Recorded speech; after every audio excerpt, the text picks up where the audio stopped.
The war in Iraq 20 years later. The stated objective to remove Saddam Hussein, free his people from dictatorship, and destroy alleged weapons of mass destruction. At first, more than 70% of Americans supported it.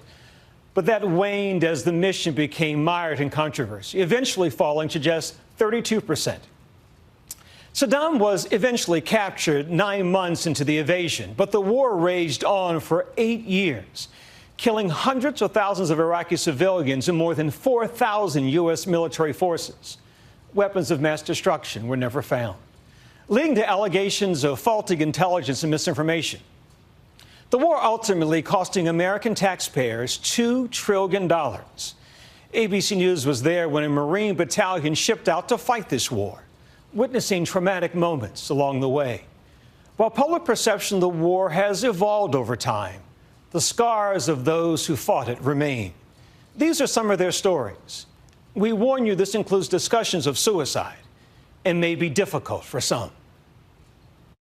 20 minutes, folks. You have about 20 minutes for your goodbyes. Contact! Contact! They were part of the initial 100,000 U.S. troops shipped out to Kuwait. Fall out. The 206 Marines of Fox 25 Company from Camp Pendleton, California. Barely adults back then. Well, everybody's ready to go. Could be with a better team. Preparing for the invasion of Iraq in March 2003, launched as part of the war on terror. We will tear down the apparatus of terror, and we will help you to build a new Iraq that is prosperous and free. From training for combat to battling their way towards Baghdad, ABC News documenting every step of Fox 25's journey into the unknown, holding true to their slogan, the few, the proud. We had driven right into an ambush. Suffering the ultimate loss along the way. Keep it going, First Sergeant. Keep it going, big guy. Keep it going. He has a pulse. It's kind of getting weak. 20 years ago, their mission in Kuwait was off to a slow start, standing by for official orders. Hey, we're all out here together. We're all going to kick together, right? 21-year-old Lance Corporal Josh Heisel performing at a military talent show. I still just remember it being this one evening for a minute where, because it was such a good time that you almost forgot. Thanks a lot, Fox. Thanks, everybody else. 21-year-old Corporal Michael Elliott reading a book his mother had slipped in his pack. It's called Don't Sweat the Small Stuff. Simple ways to keep yourself cool in stressful times. And I figured the next few months of my life would probably be the most stressful times I've ever endured. I have empathy for that kid that I see that just wanted to serve his country and didn't know the ramifications of that. And 32-year-old Captain Terry Johnson, with no prior battlefield experience, the measured and steady commander of Fox 25. If you've never been to combat and you haven't experienced it, you don't know how things are going to go. War is a very serious undertaking and it has consequences. 2nd Battalion, 4th Marines, 3rd All Battalion. these years later, still Semper Fi, always faithful. Do you believe America's involvement in Iraq was worth the price that was paid? I think it was worth it. Clearly, Saddam was a bad individual, was a dictator of classic proportions, was extremely brutal to his people. But even faith can erode with time. The war took a big toll on my life. The military and war threw me into the deep end. I have all this gear on and all this cool stuff on. The young Marines, now full adults, once again sharing their journeys. Captain Johnson completed many more deployments in Iraq. It's never been a job. It's always been very natural. I'm very grateful for this profession. Corporal Heisel finished one more deployment, leaving 2 weeks after his wife gave birth to their first child.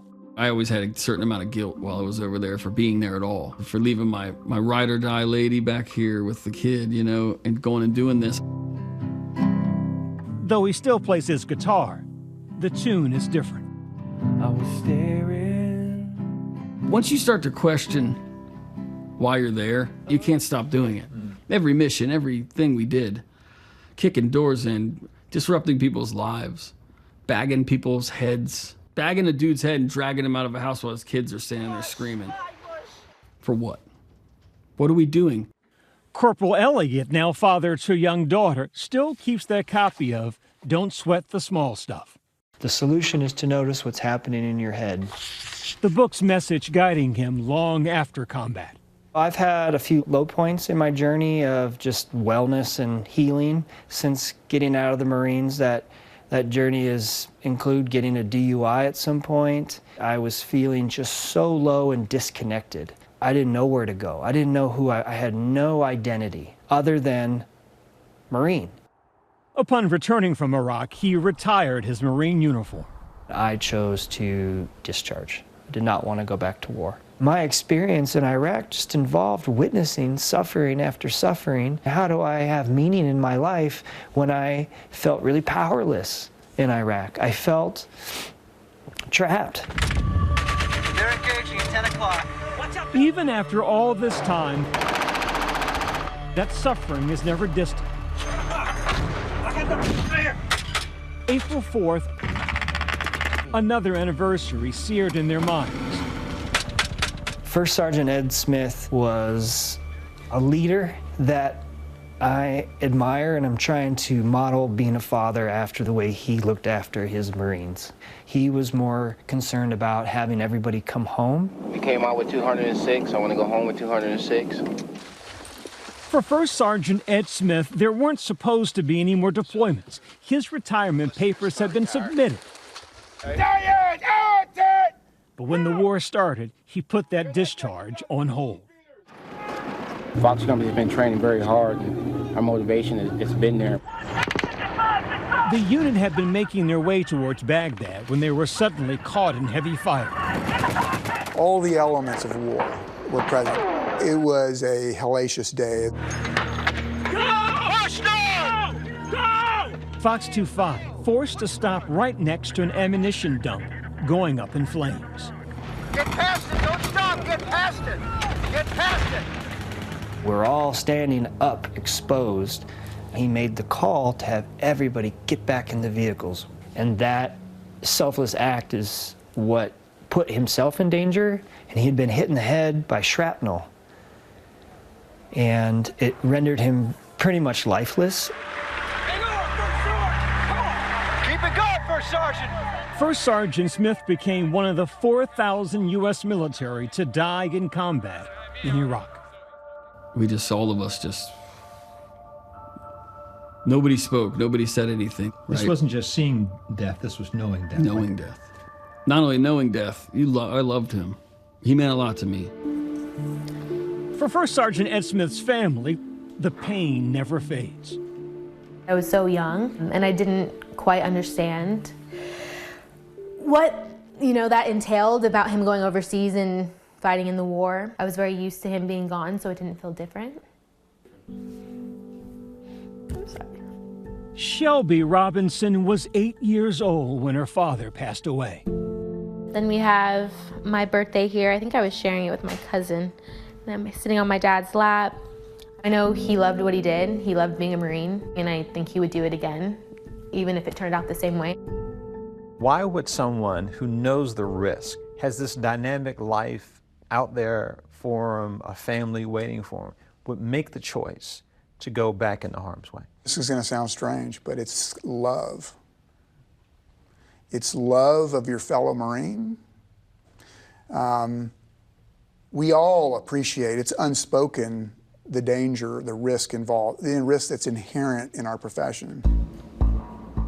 For some, that constant danger always being on edge, creating a new kind of battle when returning to civilian life. We were used to living in the extremes. Everything I did in combat is not going to work in civilian life. Now I have to relearn again. And how do I take care of myself? I'm going to drink.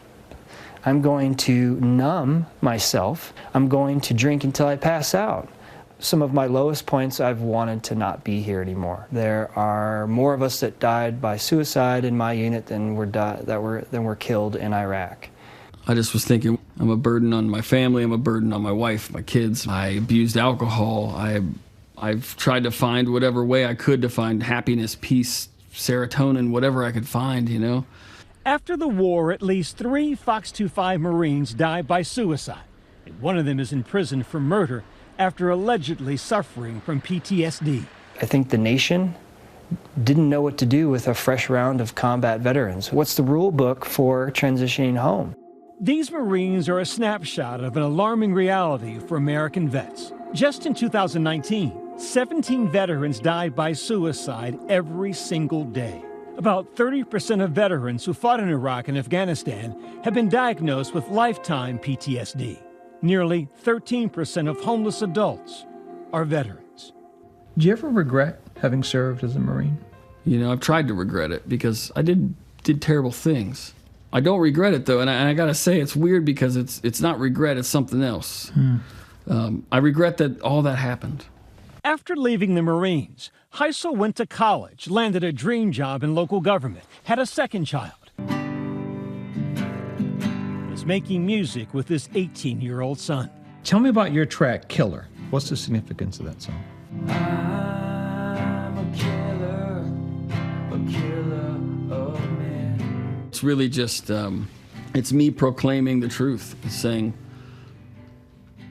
I'm a killer. And I had a therapist when I first got back. She said, once you admit that you are a killer, you did kill people, move on. There's not anything I can do about it. When you're going to war, it's unchangeable history. How are you now, 20 years later? I'm pretty good. I had to take care of some stuff, though. It's tough, man. Captain Johnson, the son of a Marine, has risen through the ranks. Now a colonel, he will retire soon. You learn that you need to be careful and choose your battles wisely. So I think there's some wisdom that warriors learn, that war is a high-stakes, serious undertaking. Elliot went on to graduate college and is a physical therapist, rehabilitation specialist. Even with support and all the encouragement from my friends, it's only been a couple of years since, even recently, where I've experienced this inner peace. The first sergeant's daughter, Shelby, is now a police officer, pursuing the career her father was planning to join after Iraq. My dad definitely inspired me to become a police officer, and that makes me feel very close to him, thinking about him, and I definitely think that he's watching over me out there. Watching over his loved ones as much as his Marines watch over him. First Sergeant Smith forever memorialized at Camp Pendleton, the place where it all started 20 years ago. What goes through your mind, your heart, when you... Well, it's tough. You like to remember these individuals who love their profession. This is where they wanted to be with their units. No greater friend, no worse enemy, goes the Marine motto. Because of their sacrifice, most Americans will never know the true cost of war. Do you think the U.S. has learned any lessons since the Iraqi invasion? No, I don't think so. American civilians didn't learn anything because their lives didn't change at all. The relief of coming home, but also with the pain and the sorrow of experiencing war and what that looked like. And it breaks my heart that the journey for some post-military service has gotten even more difficult. It's a hard journey, and you have to decide if it's worth it.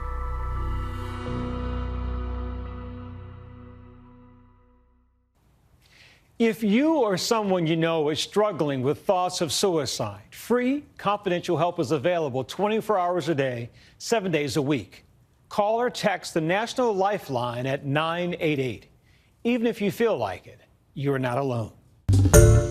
Hi, everyone. George Stephanopoulos here. Thanks for checking out the ABC News YouTube channel. If you'd like to get more videos, show highlights, and watch live event coverage, click on the right over here to subscribe to our channel. And don't forget to download the ABC News app for breaking news alerts. Thanks for watching.